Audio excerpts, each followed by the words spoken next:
And we want to thank David Jones, sorry for the connection problems, MTA board member and president of Community Service Society of New York. That does it for our show. Democracy Now! Is currently accepting applications for a director of development. Learn more at democracynow.org. I'm Amy Goodman with Juan Gonzalez. Thanks so much for joining us. The viewpoints expressed in this program are the opinions of the people expressing them and are not necessarily those of Fresh Air Incorporated, its staff, or its board of directors. Hi, this is Al McFarlane, host of the Conversation with Al McFarlane. You're listening to 90.3 FM, KFAI, Minneapolis.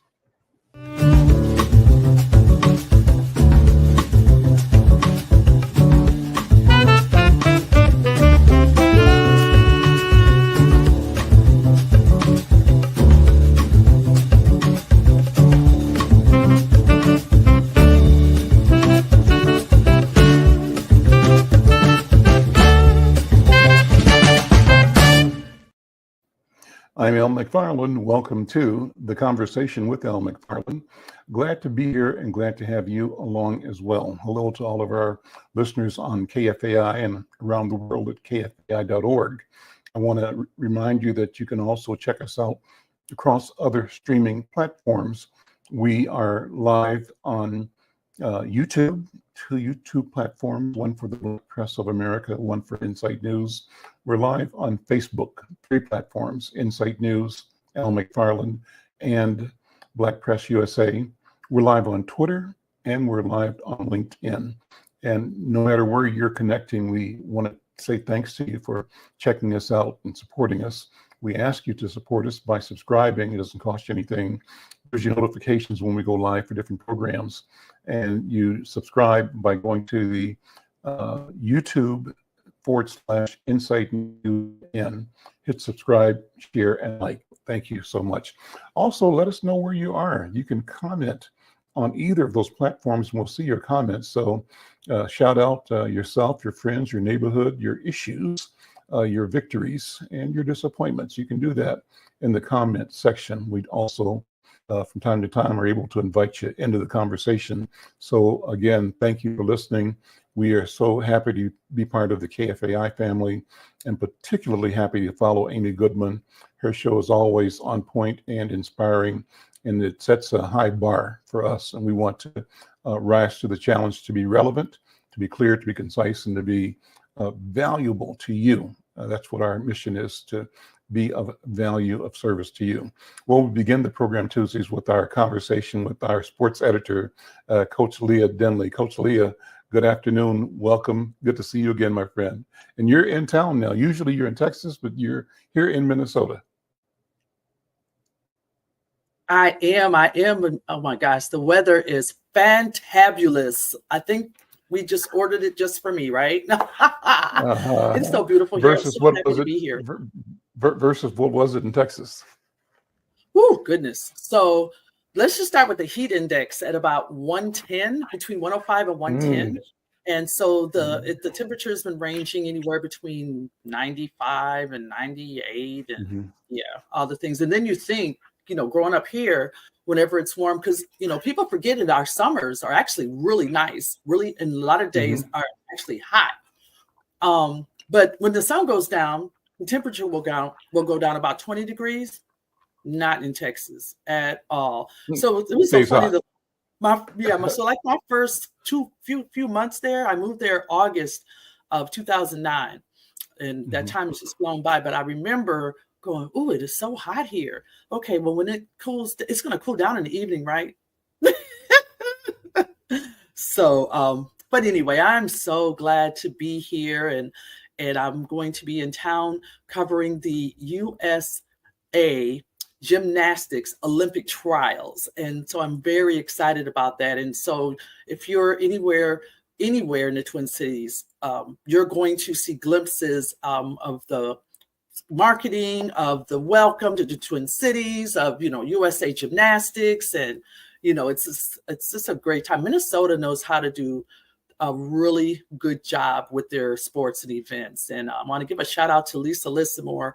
We was talking to her the other day, and she always has her finger in the things, happening in sports. And I'm so glad because, her wisdom and just her, just being in the room with some of those conversations, it makes the biggest difference because she's such the ultimate and consummate professional when it comes to sports and athletics and representing the state of Minnesota. She has retired from the Minnesota State High School League, but she still is in the middle of everything.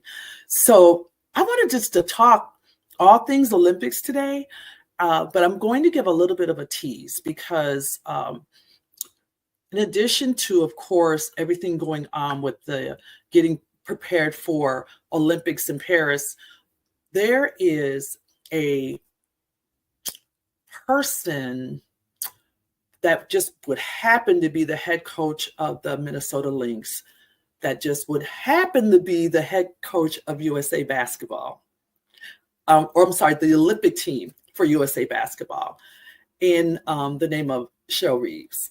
And so we're going to be able to give her flowers and give her some shine and talk about what she is going to bring to the table with USA Basketball to bring the gold. We're hoping, I believe it's the 8th straight gold medal for women's USA Basketball. And so be looking forward to that. I'll have my dear, dear friend, Leah B. Olson, in to talk with us about that in the coming weeks. And we really want to highlight that because that's a pretty big deal. It is a pretty big deal to be selected as the head coach of USA Basketball. So let's flip back to gymnastics right now. So by the numbers, USA Gymnastics has done these things, okay? They have collectively won 92 medals in Olympic or World Championship competitions. 13 of those athletes have been Olympic team members. 13 athletes have been Olympic team members. There'll be 8 and then 5 alternates. You've got 23 World Championship roster members. You've got 20 athletes who have won medals at either the Olympic Games or the World Championships. You've got 16 athletes who have won it's a whopping 74 U.S. titles. Okay, so Al, I want you to take a guess you can just tell me this.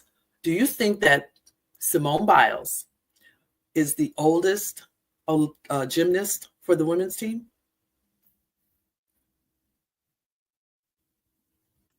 Oh, I can't hear you. Got it. I unmuted there. I think she is still relatively young, and there has to be some people that are senior to her still active in the sport. That's what I would guess. What's the matter? Okay, so she is actually the oldest. Really? Isn't that amazing? It's incredible. So her birthday is 3/14/1997. She probably wouldn't love us telling everybody her business like that. So she's 26.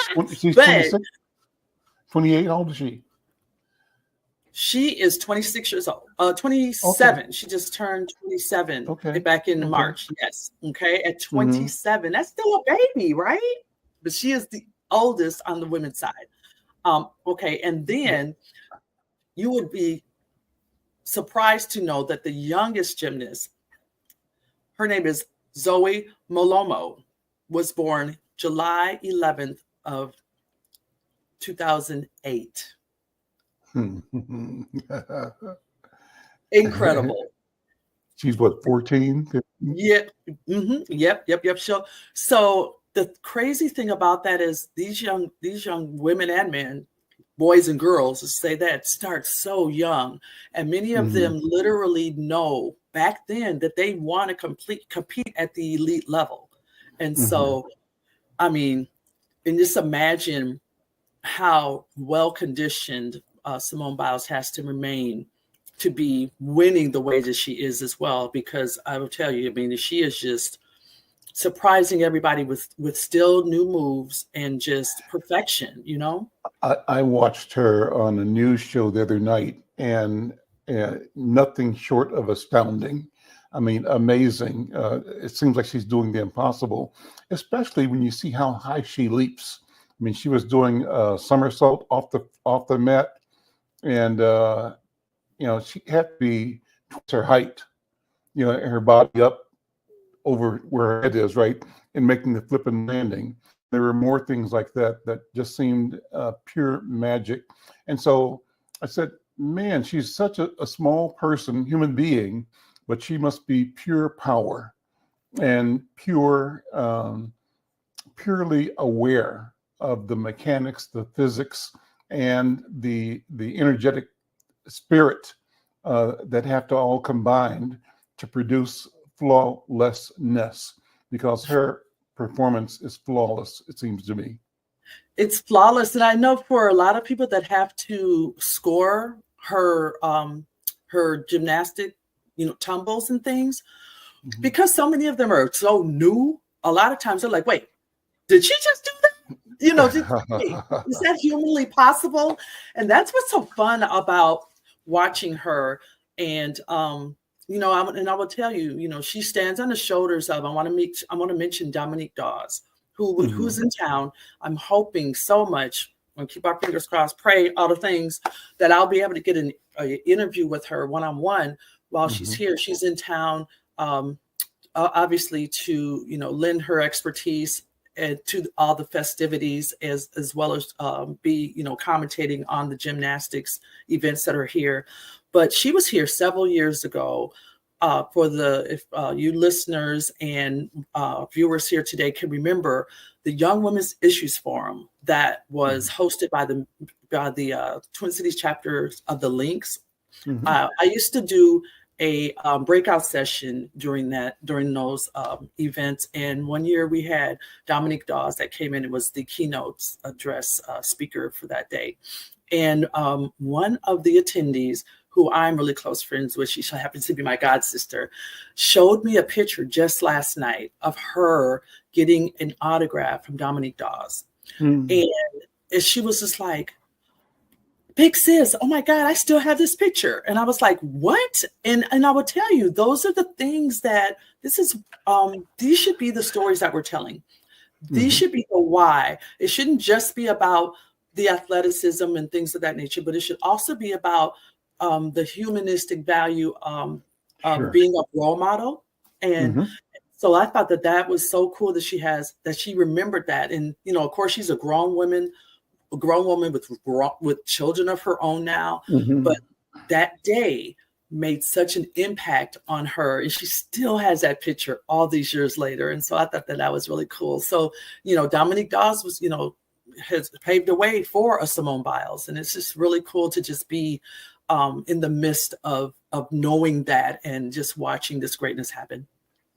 Well, I brought this up last week, and maybe this is a good time to bring it up or to ask you to give me some education. How does an artist or an athlete like Simone Biles make money? How does she make a living in this?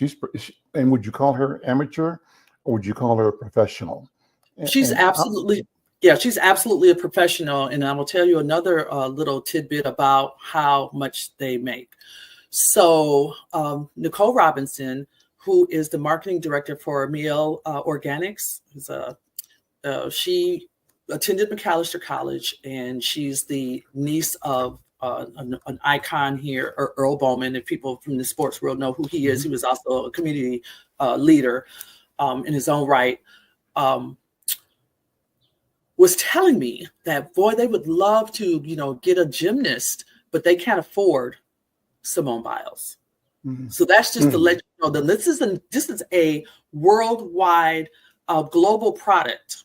They are in the hair care industry primarily, and they cannot afford Simone Biles to have her name in image and likeness. And we'll do a whole thing about that in the future. But so that just gives you an idea of how they make money, like how they make a living. It's like appearances and endorsements, right? Endorsement, appearances. Do they win prizes at the events? Say that again. Do they win prizes at events? So if they're competing for like a national medal, do they win money at all? So they don't really. So they wouldn't win money for that unless it's a special event where there is prize money for the winners, right? Okay. But there was a young lady who I was reading about that was on tour with the Simone Biles. I can't remember the exact name of that tour, but so now those tours would make money. You know what I'm saying? Because each city they go to, it costs money to go to that event, right? And they get part of the gate like a show to show them. Exactly. Then other people would market, or other people would want to advertise or market or be attached to that event. You know, they would get a title sponsor and things of that nature. Well, there's revenue sharing for that. You know, there's that revenue share, and depending on how, she's very savvy. So depending on how she did her particular contract for that event, I'm sure that she was able to reap financial benefits from every aspect of that tour as well. So I see her in U.S. Bank commercials. Like I bank on West Broadway at the U.S. Bank, and while you're there at the teller window, there's in the the displays behind the tellers, sometimes video, and it's Simone, and what a beautiful smile, and just what warm and inviting energy. So she's the right person for the job because she just gives you a good feeling looking at her, and in the back of your mind, knowing that hers is a story of persistence and accomplishment, and a story of excellence, and she's inviting you into this business. So I can see why they chose a Simone Biles to bring their message to consumers. That's great. Absolutely. Another side story that I think you might find very interesting in our viewers. I know that you guys do a segment with health and wellness on Fridays, which, by the way, I think I need to come and what do you call it? Crash that party here soon. Yeah, and anytime you know that, you're welcome.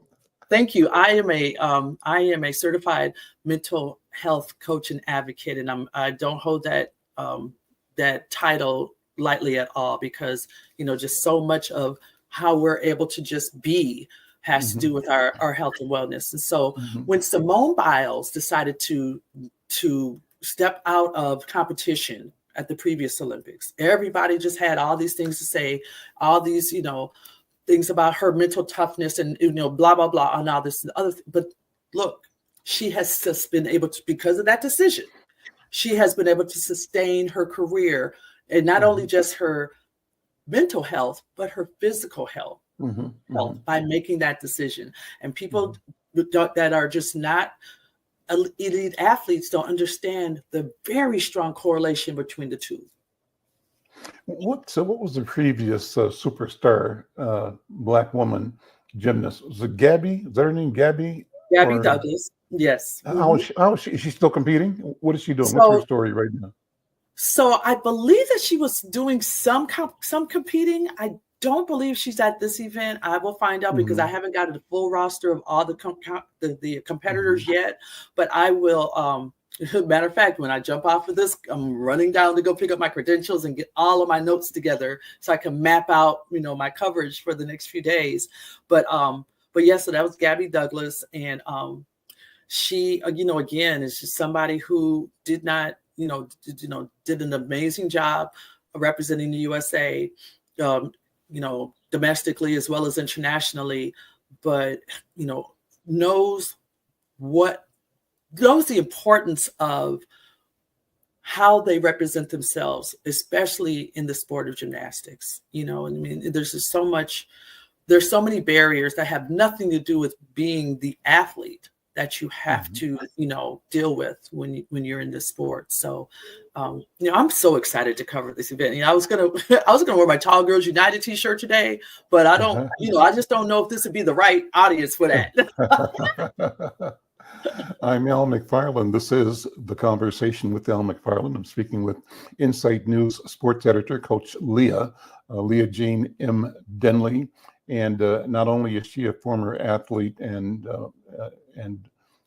educator, but she's a motivator, entrepreneur, and as she's just disclosed, a professional in mental health. Coach Leah, before you leave, again, thank you for hanging out with me. Enjoy these conversations. And yes, I invite you to join us on Fridays for the Healing Circle, because the focus there is mental health.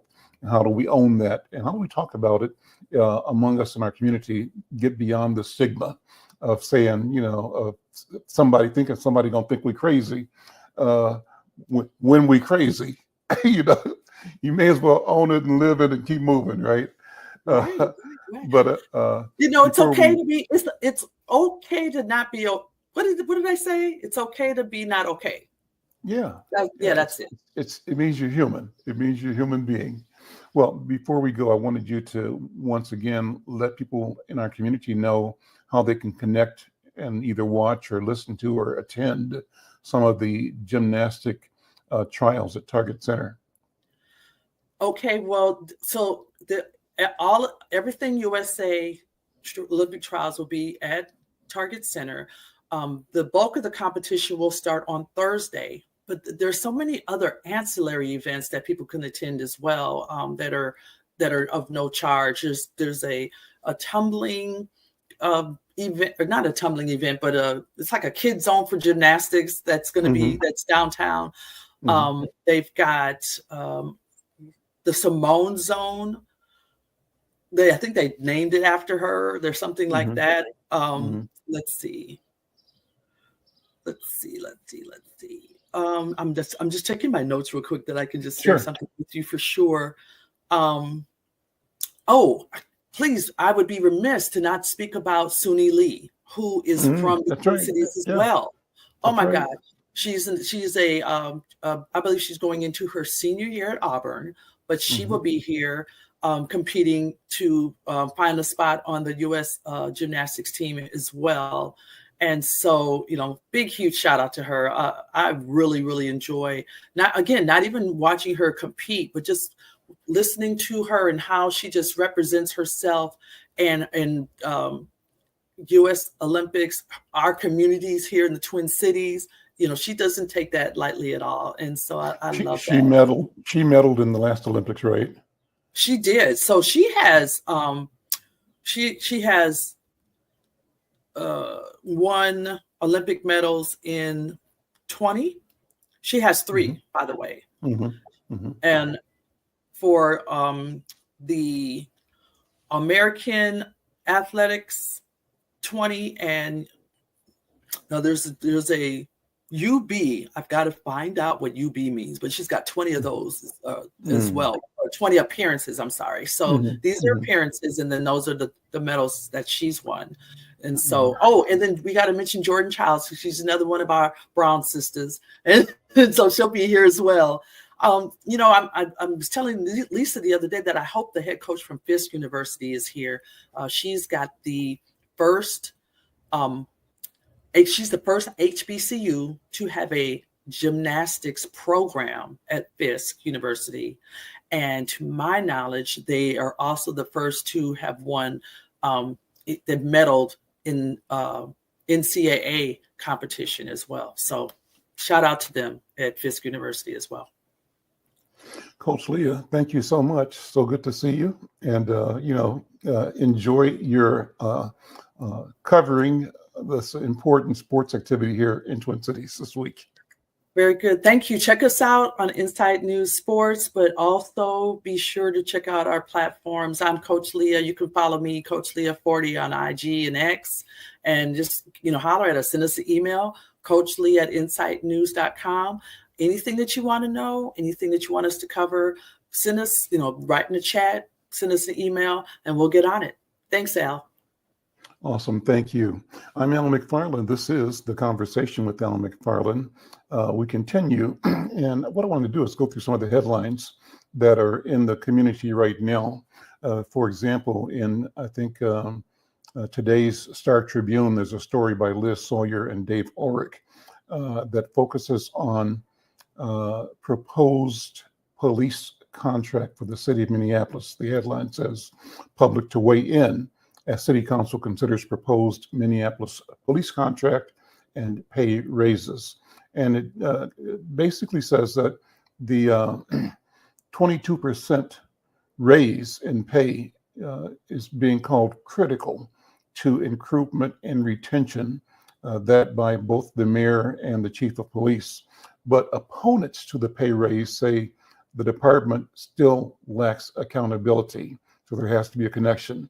The article says that Minneapolis leaders are weighing whether to sign off on a new police contract that grants officers historic wage increases, bumping starting salaries past that of some of the nation's largest law enforcement agencies in a desperate effort to rebuild its dwindling ranks. And the proposed contract will guarantee about a 22% pay raise for veteran officers by next summer, and a boost starting salaries for rookies fresh out of the academy to over $90,000 a year. That sum surpasses comparable wages of New York, Chicago, and Los Angeles. But Mayor Jacob Fry and Chief Brian O'Hara say that the raises are critical to attracting quality recruits, to retaining experienced officers, and to restoring public trust amid a court-mandated set of reforms that seek to overhaul the embattled department in the aftermath of George Floyd's murder. At a minimum, this is open quote, at a minimum, you deserve to be among the highest paid officers in this state, period. Close quote. That's what O'Hara, Police Chief O'Hara, told the rank and file officers in April. And when he did, he emphasized that officers deserve a labor agreement that clearly recognizes the demands, the dangers, and the unparalleled level of scrutiny that they are under right now. It's a good article. It's a longer article, but it's a topic that's important. If you have thoughts or you want to weigh in on that topic, let me know what you think. It would be interesting to have some conversation about that. Then in other articles here, let me see what I've got in addition to pull up here. Here's a piece on, this is kind of, something that's really important, and this is about the Supreme Court. And this is a report from CNN, and it's regarding the Supreme Court upholding the law that prevents and possessing firearms. So as soon as I load that up, I'll share a part of that with you. And this is a piece that I think ran on the 21st, so last week or earlier this week, and it was on CNN. The title of the article is that Supreme Court upholds law barring domestic abusers from owning guns in a major Second Amendment ruling. It's an article by John Fritz, who's a CNN reporter, and it was last updated on Friday, June 21st. And the article says that the Supreme Court upheld a federal law that bans or that bars guns for domestic abusers. And in doing so, it rejected an argument pressed by gun rights groups that the prohibition violated the Second Amendment. In an 8-1 decision in one of the court's most close cases, the court limited the scope of the blockbuster ruling that justices handed down 2 years ago that prompted a flood of legal challenges to other gun laws across the nation. The decision, which placed most of the court's conservatives and liberals on the same side, could help shore up similar federal gun regulations that have been challenged since the Supreme Court vastly expanded gun rights in 2022, at least in situations where a criminal defendant is considered dangerous. The court's 2022 ruling caused substantial confusion for lower court judges reviewing the Second Amendment lawsuits. The article goes on to say that Chief Justice John Roberts, writing for the majority, said the court had no trouble coalescing around the idea that an individual who poses a threat can be denied access to weapons. Open quote, our tradition of firearm regulation allows the government to disarm individuals who present a credible threat to the physical safety of others, Chief Justice Roberts wrote. He also pushed back on the idea that the decision 2 years ago in New York State Rifle and Pistol Association versus Bruin had hemlocked lower courts into striking down any gun law that didn't have a direct historic analog. Roberts said that some lower courts had misunderstood the methodology of our recent Second Amendment cases. So that's interesting. That 8-1 ruling, surprisingly, maybe not surprisingly, Justice Clarence Thomas was the justice that was the lone dissenting voice there. And another local story here is a couple of pieces here on Ukraine that I'll share with you. But a local story that was reported, it's kind of sad, on KSTP. And this was updated about an hour ago. It's a story by Morgan Redekop at KSTP. And the headline says a 32-year-old is charged with hiding the body of a Minneapolis woman.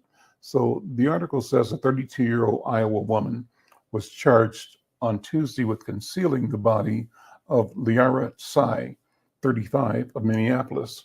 Court records show that Margot Lewis made her first appearance in Olmsted County Court Tuesday morning. According to a criminal complaint, authorities were called to a one-vehicle crash at the intersection of I-90 and Highway 42 in Olmsted County on Saturday. Based on tire tracks, authorities believe that the driver, identified as Lewis, was speeding eastbound on I-90 when she went into the median.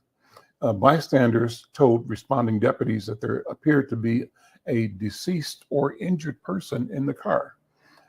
Inside, deputies found a body wrapped in a bed sheet, a blanket, a futon-style mattress, and a tarp, court documents said.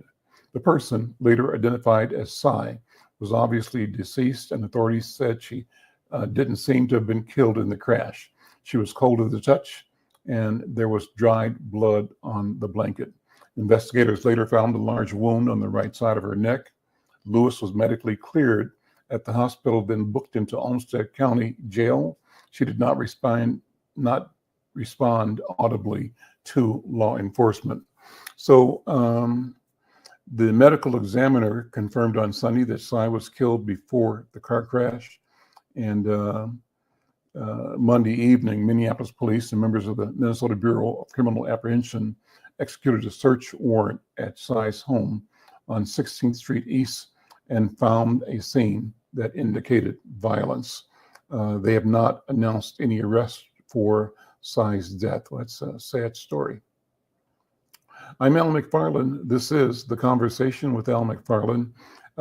Again, we thank you for being with us and joining the program. No matter where you are, if you got comments, thoughts, shout us out, shout out your ideas, and we'd be glad to share those with you. I want to pivot now to my next guest for the balance of the program. It's a new person that I'm just meeting, and Gatsby Frimpong is here. I think I'm saying the name right. Brother yeah, I think that's right, but you'll correct me if I'm wrong. Let me share. Gatsby Frimpong is the co-founder and CEO of Gatsby TV, a tech company that has developed an indispensable app that offers a fun new way to discover television shows and movies. The platform brings all your streaming services into one place where they can be easily searched with detailed info, including ratings from IMDb and Rotten Tomatoes. The Gatsby TV app can also quickly tell you where to rent, stream, or buy your favorite films or television titles.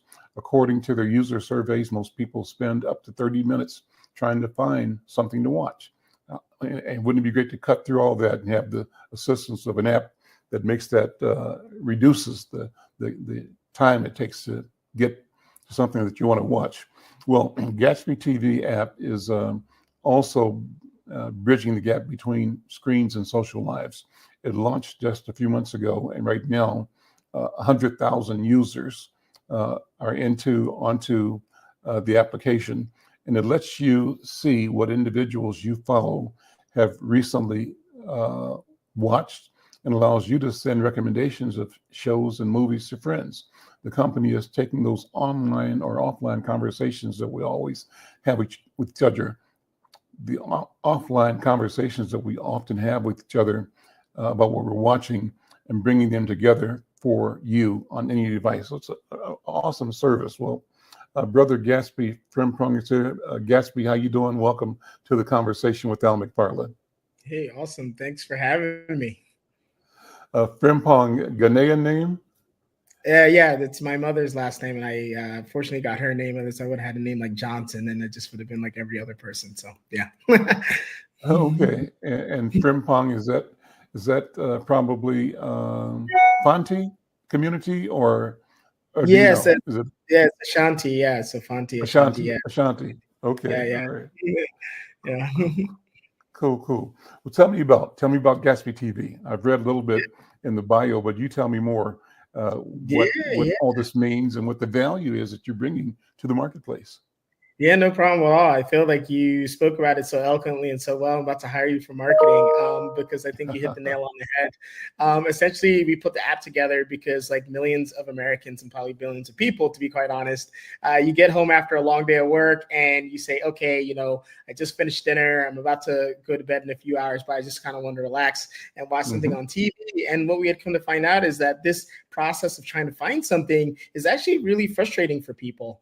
And tiring. Yeah, exactly. And it shouldn't be, because a lot of what people are doing when it comes to entertainment and watching TV in particular is escapism. They want to get in a certain mood, whether it's relaxing or they want to be excited, they want to watch something fun.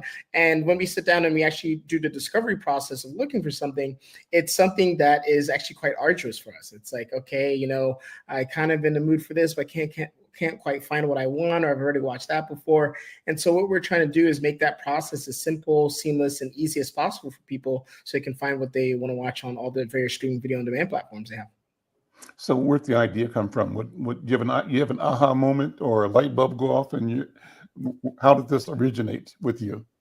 Yeah, so how it originated was at the time my girlfriend and I, we would sit down, again, like after a long day of work, and we would kind of have this contentious situation where we go back and forth. She'd want to watch something, I'd want to watch something, and I basically said, "Look, I'm not watching Friends again. I just can't," And it was this moment for me. I said, why is my relationship like kind of in a way like hinging on, and also like the low point of my relationship always seems to be us arguing over TV shows to watch. And so at the time I was working in technology, and I said, I work on technology in my 9 to 5, and I was working as an engineer at the time. Maybe I can come up with something or build something to help us find something we want to watch on TV easier, so that process before watching something is a little more seamless.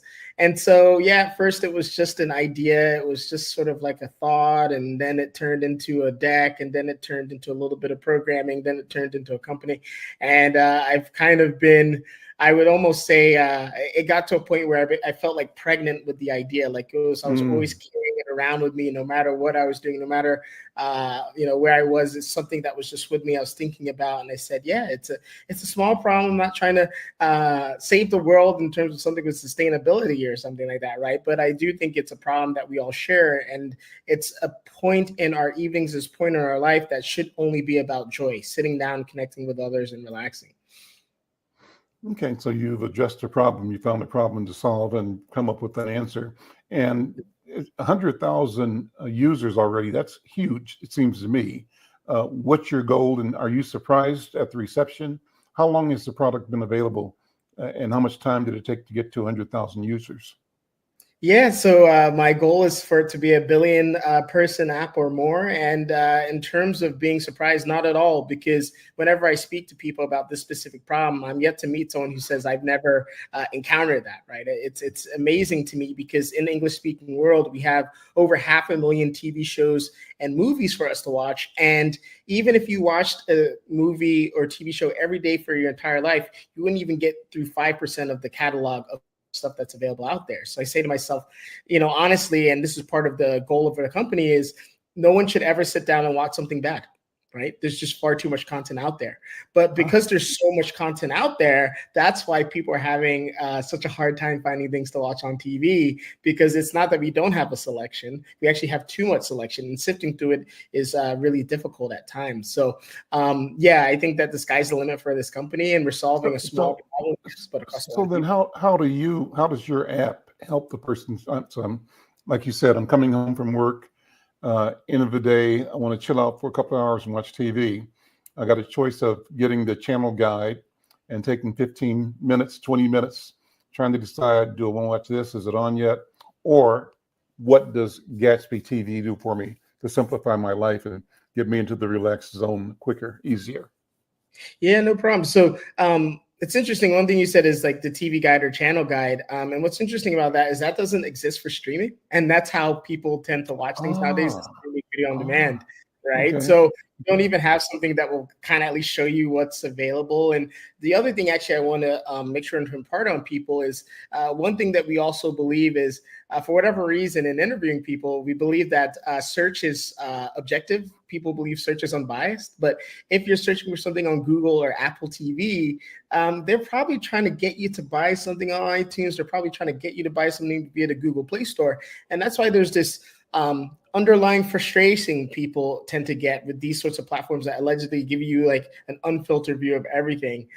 So to answer your question directly, how we change things is in a world with algorithms, AI, everyone counts on computers to solve our problems. But what we've come to find out via our research is how people tend to find TV shows and movies is via recommendations from friends and family members.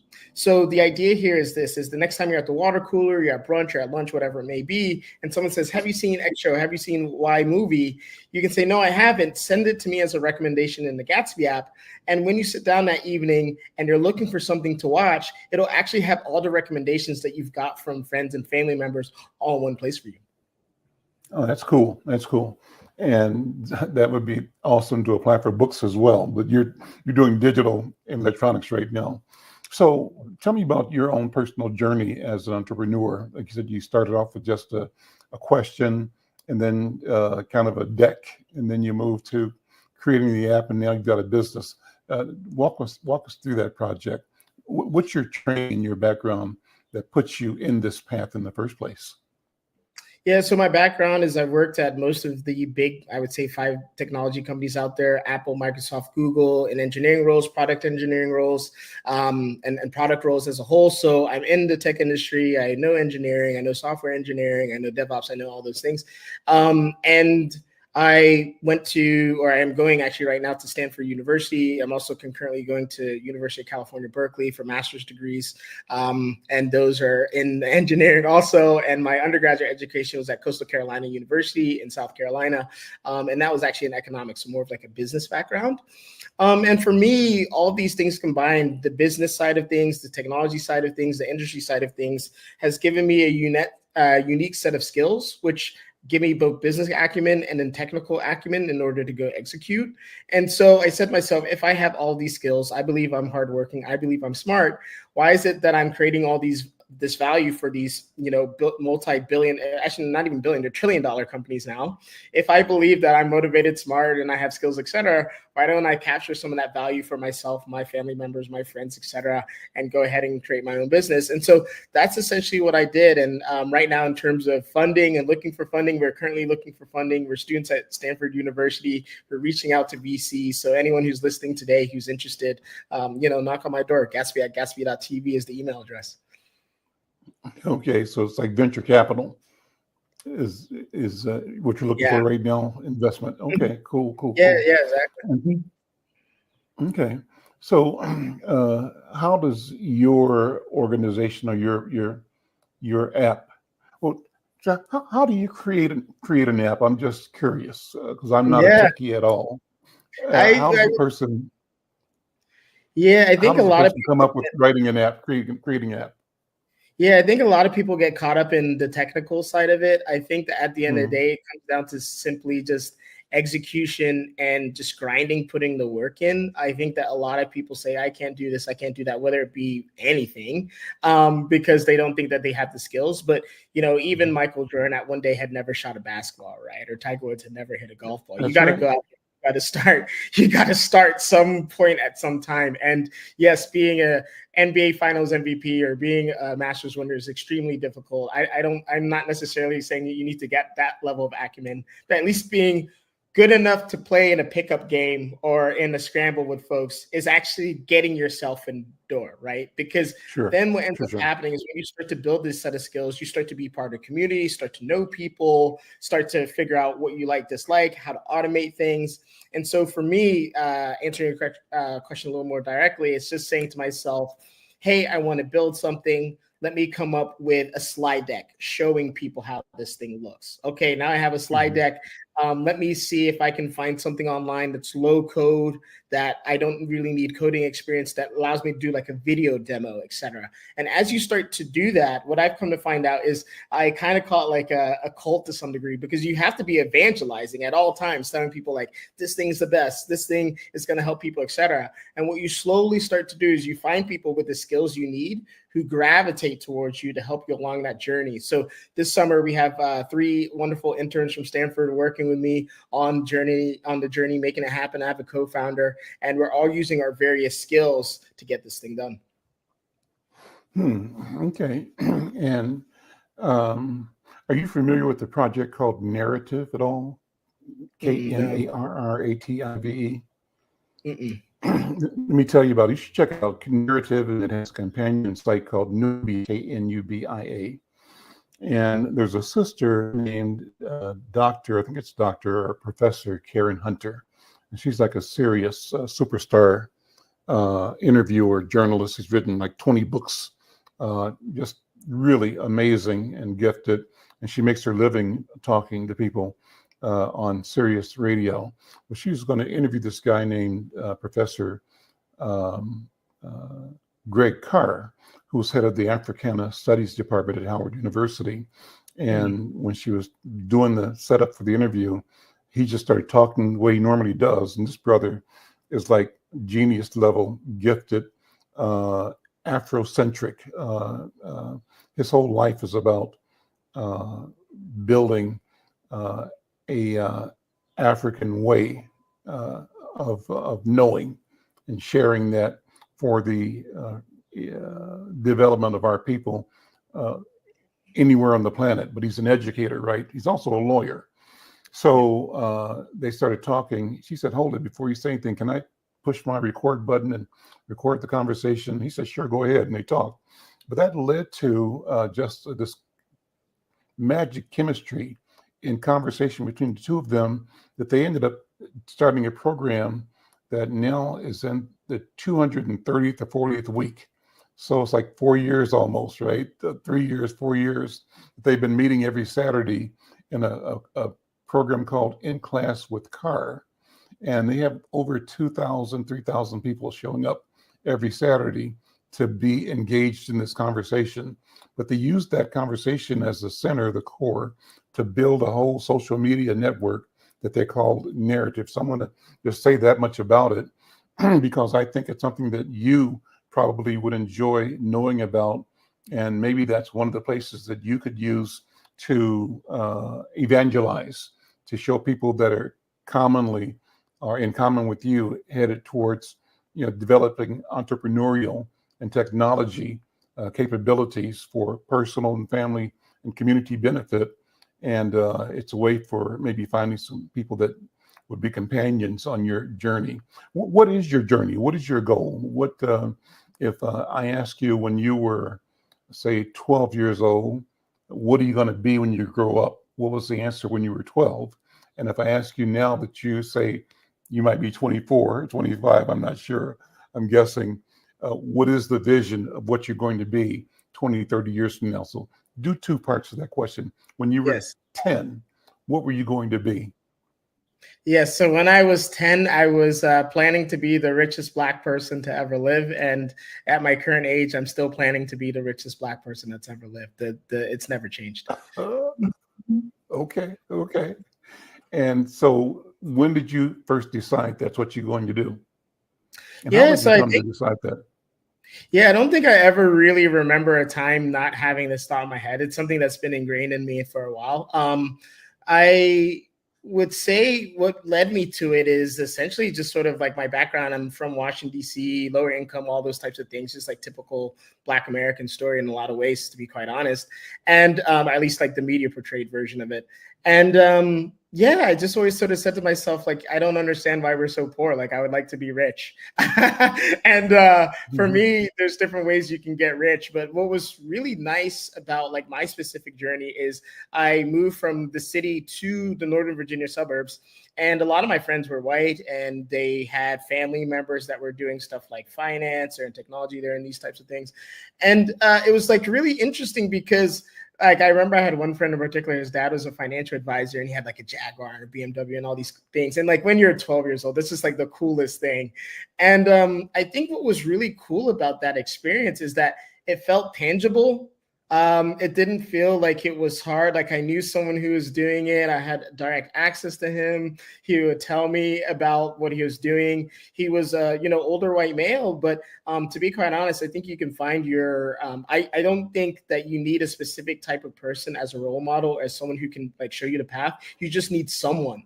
And so in a lot of ways, I always actually like think like, why would like an Italian American family or Irish American family like look at this Black kid and be like, hey, you can do this and do that. And so whatever led them to believe in me in that sort of way, it actually had a fundamental impact on me because they wanted to mentor me. They actually always encouraged me, always very positive. Like where even to this day, I remember I was messaging one of the fathers a couple months ago, and he said, we always knew that you were going to do well, and I really, I don't know. And I wonder, like, what is it about a 10-year-old that you can look at and say, like, this person's going to succeed versus, you look at another and say, hey, he's going to struggle. But I think, like, for me, at least if I can sort of reflect, I think the thing was that I was always hardworking. I always had like a pretty strong base level of like intelligence. And there's also another piece of it, which is not the IQ, but it was the EQ. It's like people saw in me that like he has the ability to hustle, be creative, and figure out things if things aren't going his way. And yeah, it's really, really helped. So were you born in DC? No, I was born in London, England. So I moved from one capital city to the other capital city. Tell me about your family and your family's expectations of you. What's your lineage? Yeah, I mean, I think this is also a very interesting thing about going to a place like Stanford, because I think that at Stanford, there are a lot of people, to be quite honest, like when I look at them, I think from their families, the expectation was that they were always going to be there. There wasn't going to be an alternate path. They're either going to Harvard, Stanford, Princeton, or Yale, or nothing. And so for me, it's interesting because, to be quite honest, I don't think that based on my background and family, there was really an expectation to go to a school like that or have outside success in a way. And I think it's actually funny. I was talking to one of my friends about this. Like for me, my mother, I think a lot of times her success is just, I end up safe. I end up not in jail. I end up having kids. And like for her, that was just like going to be good enough. And so I think in a lot of ways, at least for me specifically, like not having that pressure of like, you need to go into this school and you need to get these grades and blah, blah, it really allowed me to just sort of focus on the things that really interested me. And if I wanted to go out and get it and like get into all these good schools and like do all these jobs, it was because I solely wanted to do it. Like when I think about sometimes the students at like schools like Stanford and Harvard, like I think it's very interesting that a 16-year-old would want to go to a school like that, because like what makes a 16-year-old, like you don't know anything about these schools, right?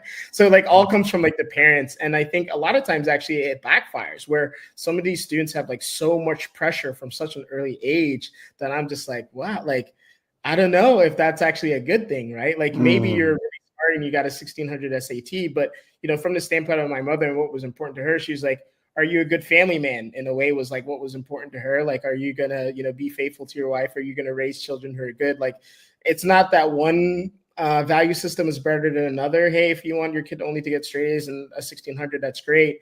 But I do think like sometimes in society, especially among millennials and Gen Zers, there's like something missing in terms of like family values, ethics, like just simple things like don't lie, like, work hard, don't take shortcuts. Like maybe in some ways I'm like old school like that.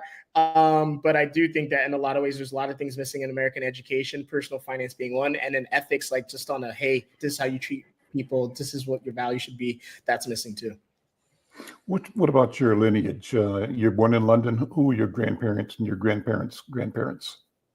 Yeah, so for me, I come from sort of a mixed background of like multiple different things: African Americans, Liberians, Ghanaians, and like one thing I tell people that's like really interesting about um, Africa that people don't realize is that there was, and the United States, I'm going to go off on a little bit of tangent here, and again, I was just talking about the education system in America that's really peculiar. Like one thing that's never taught, at least in my experience in American education, is the fact that there was an American colony in Africa called Liberia, and the first president was like from Virginia, and like just crazy things. Like they tried to colonize it, didn't work. All these things. They tried to repatriate the slaves back there and whatnot. So you end up with like my stepfather. His last name was Johnson.